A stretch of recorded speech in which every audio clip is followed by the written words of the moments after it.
Hi guys, Royal Cameraman here. Did you miss us? We did too. And that's why in this video, just for you, we'll break down absolutely all the new leaks related to the second part of episode 79. And by watching this video until the end, you'll find out. Why exactly will Lucky Cameraman save the entire Alliance? How did the Alliance betray the Cameraman faction? And where did all the agents disappear to in the new spoilers? And lots of other important information about the upcoming part 2 of episode 79. Well, I won't keep you waiting any longer. Let's go. Since the last interview with Steak, Mr. Boom hasn't published any leaks. For more than a month, the Skibidi Toilet fandom was left in the dark about the process of creating the second part of episode 79. And was eagerly waiting for any information about the series. Aside from the recently released Skibidi Toilet collaboration with the Discord platform, the removal of 3 main server administrators, and a complete server overhaul, there were no events worth making new videos about. But, as you may have guessed, a month of hopeless silence was suddenly interrupted, and throughout last week we saw nothing but news and new leaks from Mr. Boom. The first such leak was received by my Spanish colleague, EBO75. Mr. Boom personally messaged him with an offer to share when he last worked on the second part of episode 79. After that, he posted a screenshot of the very file, saying he hadn't worked on the video for 12 days. Then, EBO75 asked when Mr. Boom would be able to share news about the upcoming second part of episode 79. I don't know, but added that the episode was around 40% complete. That's certainly encouraging, but it raises the question, why is it taking so long? And what made Mr. Boom decide to delay the creation of the second part of episode 79? After all, in the interview with Steak, Mr. Boom himself said there should be less work on part 2 of episode 79, and even mentioned it might be released in June. And now it's the end of July. We got the answer to this question 6 days after the first leak, again from EBO75. This time, Mr. Boom told him that he was in the middle of moving and simply couldn't even sit down at his computer. But aside from explaining the delay in the release of the new part, Mr. Boom shared some rather valuable information. He said that he's working on something very important for the future of the entire series, which he can't talk about yet. And on top of all that, he added that he's once again started working on the second part of episode 79. 10 days after that information leak, a rather interesting message surfaced online, showing Mr. Boom replying to a fan via Gmail. To briefly interpret the fan's message, he asked how Mr. Boom's move was going and how the production of the second part of episode 79 was progressing. And surprisingly, Mr. Boom replied that everything was moving very slowly. In recent months, he had lost the motivation to work on the series as much as he used to. The episode itself isn't that difficult to produce, although it's packed with important story moments. Mr. Boom also said he had considered sharing leaks, but they would spoil the upcoming scenes. He added that most of the animation is already done and that most of the particles are functioning. But the issue isn't with the animation itself, it's with the lighting and particle effects. Without them, the episode could have been completed in a week, but without them, it wouldn't reach the same animation quality we saw in part 1 of episode 79. Creating those effects takes a huge amount of time, even more than the animation itself. I think everything is pretty clear here, and there's no need to dwell too long on this message or give it too much screen time. It speaks for itself. The only thing I want to assure you of is that this message is not fake, and there are 2 undeniable pieces of evidence for that. First, in the video itself, the author shows the email address that replied to him, and it's the same business email listed in the description of Mr. Boom's YouTube channel. The second argument, EBO75 himself asked Mr. Boom whether the message was real, to which he received a thumbs-up reaction, thus confirming the info. And let's not stray too far from EBO75 and move on to the most interesting leak about the upcoming second part of episode 79, the spoilers. A few days ago, Mr. Boom shared the first leaks with EBO75. A total of 3 spoilers were released. 2 of them show the outside of the cameraman's main base, and the third shows a location inside the base, specifically the very room with the Plunger Man statue. The locations shown in the spoilers don't reveal anything major for the plot of the upcoming second part of episode 79,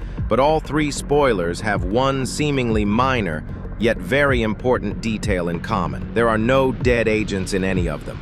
neither inside nor outside the base. While the absence of agents inside the base could be explained by the fact that they were urgently teleported to a new base at the start of the attack, then where did all the Cameraman 3.0 go, who came out to defend the base at the end of Part 1? Just for reference, they were caught off guard by the Watchmen of Doom, and all the Cameraman 3.0 were exposed to his red radiation, yet there isn't a single dead cameraman. Doesn't that seem strange to you? Personally, this fact really caught my attention, and of course, I've already figured out the mystery in my breakdown. To answer this question, I first decided to re-watch the last interview with Steak, since we learned a lot of valuable information there, and I wasn't wrong. When Mr. Boom was asked whether Michael Jackson's Skibidi Toilet, Berserker Skibidi Mutant, and Mafia Skibidi Toilet survived the attack of the Watchmen of Doom, he said a phrase that turned out to be quite important for my investigation.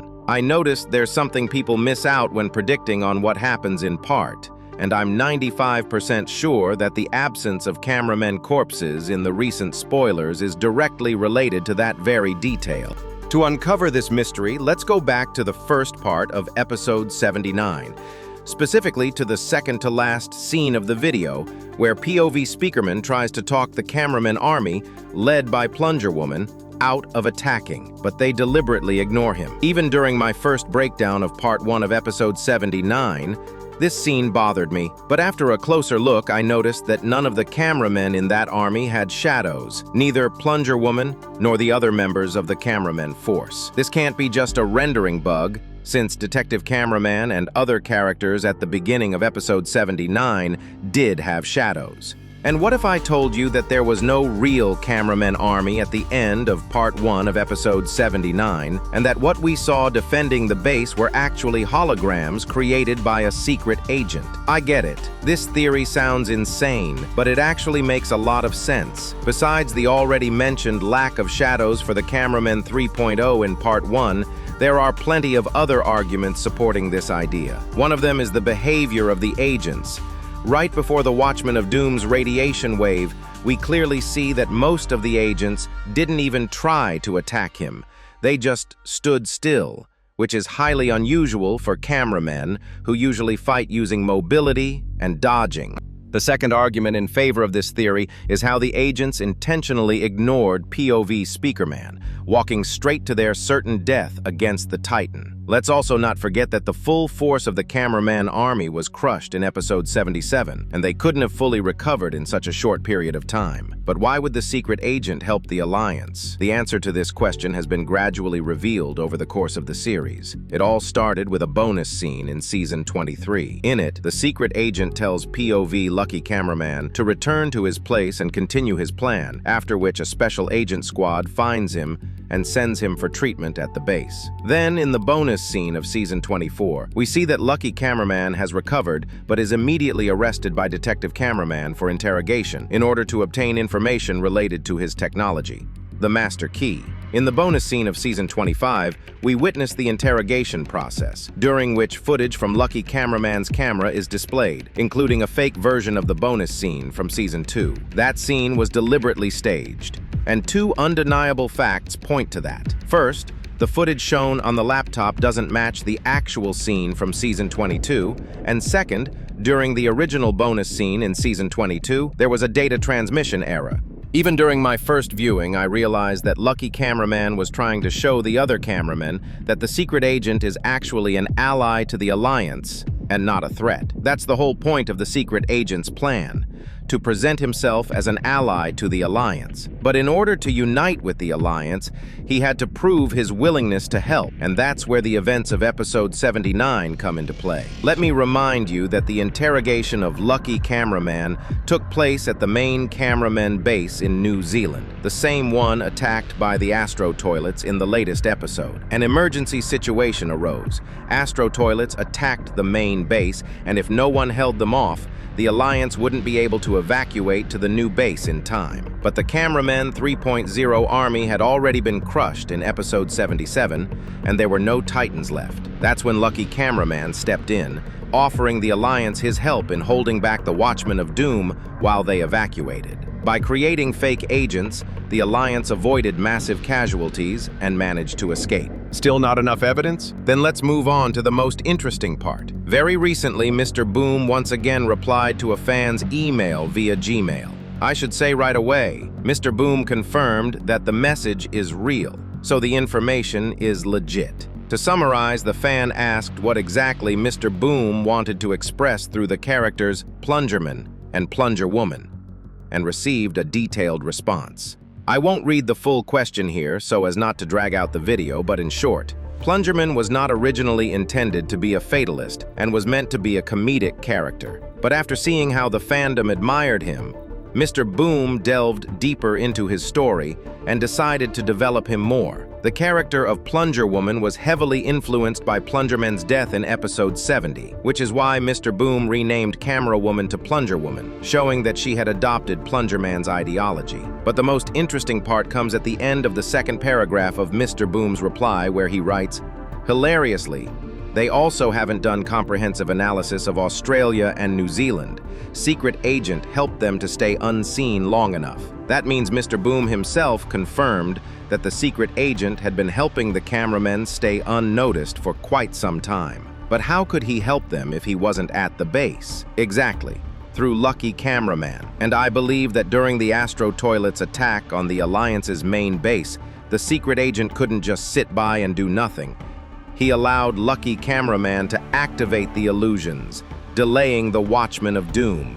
One way or another, if episode 80 is going to be epic, there needs to be a major turning point in episode 79, the official intervention of the secret agent's faction, and possibly even the reveal of a new race, the PC Men. Staying on the topic of the email, I want to quote the final paragraph of Mr. Boom's reply, which was truly shocking to me. During 77, speaker men were unresponsive, as well as TV men. Cameramen as a race felt abandoned in that moment and only relied on themselves. TV men disrupted that attempt and helped for the better, as they thought. It was obvious Astros were provoking and waiting for big fish to come out. It's a shame these moments became hated in fandom. So, between episodes 75 and 77, the cameramen felt abandoned in the midst of a hopeless war, and the factions temporarily broke away from each other, while the speakermen once again isolated themselves from the world to focus entirely on completing the speakermen armada. The TV men, who had begun stealing Astro Toilet technology,